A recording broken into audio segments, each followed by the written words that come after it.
Alrighty, we've got an issue with selecting a part, with selecting the parts. If I select, if I tap on that measure, and I go to select parts. So instance, I select there, I go to select part. It selects the tuba part.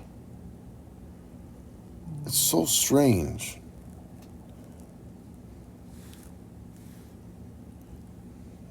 No matter what I do, it doesn't work. I can select just the tuba part, and that one works.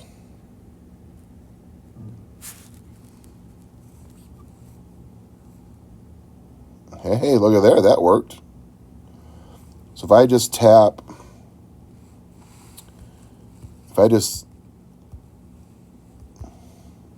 go into like measure 1, I just put a blue line there, and I go to select part. Now I've only got the bari saxophone part.